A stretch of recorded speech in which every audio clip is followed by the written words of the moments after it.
এবং এই কলা বিক্রি করে তুমি সুখে জীবনযাপন করতে পারবে। এই নাও কলা।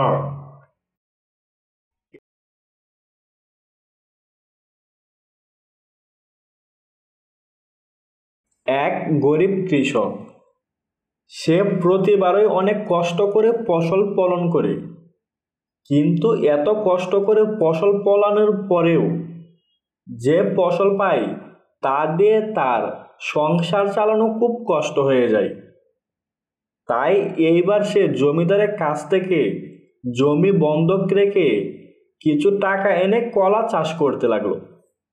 এইবার আমি কলা চাষ করে পরিবারের সবার মুখে 3 বেলা ভাত তুলে দেব।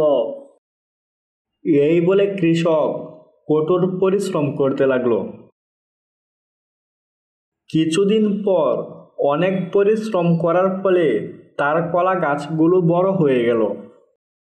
যাক, এইবার মনে হয় জমিদারের দেনা শোধ করেও কিছু লাভবান হব। এই বলে কৃষক খুশিতে আরো বেশি কাজে মনোযোগী হয়ে গেল। হঠাৎ একদিন কৃষক এসে দেখে তার সবগুলা কলা গাছ মরে মাটিতে পড়ে রইল। তা দেখে কৃষকের মাথায় যেন আসমান ভেঙে পড়ল।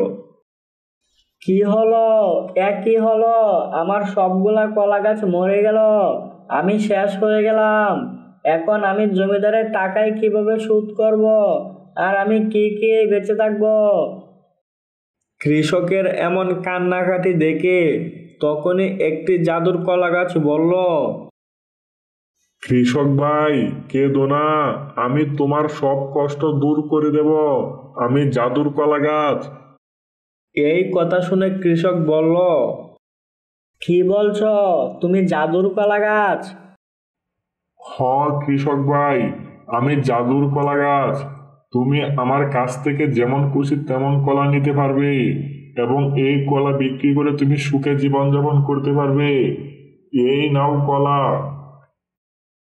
এই বলে জাদুর কলা গাছ কলা দিতে শুরু করে দিল এবং কৃষক এই কলা বিক্রি করে ধনী হয়ে গেল।